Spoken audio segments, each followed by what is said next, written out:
Sinubukan po tinesting ng Toll Regulatory Board yung kanilang speed radar machine diyan po sa may South Luzon Expressway o SLEX. Kasi po, may mga nagreklamong ilang motorista na ilang beses na raw sila nasita, gayo hindi naman sila lumakpas dun sa tinatawag na speed limit. May diferensya nga ba ang speed radar machine na yan? Nakatutok si Katrina Song. Kuha ang video na ito pasado 1:00 ng madaling araw ng May 19. Naisipan ng mag-asawang Jeng at Dennis Gonzalez na kunan ang kanilang biyahe mula Maynila pa Los Baños, Laguna. 4 na beses na raw kasi silang nasisita sa loob ng isang buwan dahil sa speeding. Kahit na anilay hindi daw sila lumalagpas sa speed limit. Sa speedometer ng sasakyan, nasa 100 km/h ang bilis nila. Pero pagdating daw sa toll plaza, sinita raw sila dahil ang takbo raw nila nasa 131 km/h base sa speed radar machine. Nasa 100 km/h ang maximum speed limit sa SLEX. Kinabukasan, May 20, nasita raw sila muli ng speeding kahit na ang takbo nila nasa 100 km/h pa rin. May katibayan kami, anong gagawin namin? Every time na uuwi na lang kami, uhulihin nyo kami.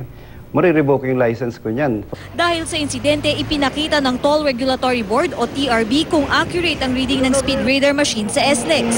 Ngayon nga, i-check daw ng TRB kung tama ang makukuha ng speed radar machine. Ang gagawin nila ngayon na itetesting gamit ang sasakyan na ito. Tatakbo raw ang sasakyan na ito ng 100 km/h at titignan kung tutugmayan sa makakapture nitong speed radar machine.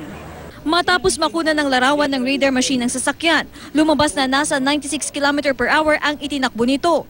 Ayon sa SLEX, high-grade type daw ang gamit nilang speed radar machine.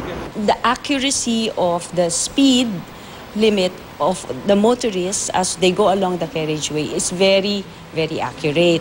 The disparity, I don't know. I'm not saying that ours is correct. But as I said, this is calibrated, so the patrollers depend on the reading of the speed radar camera.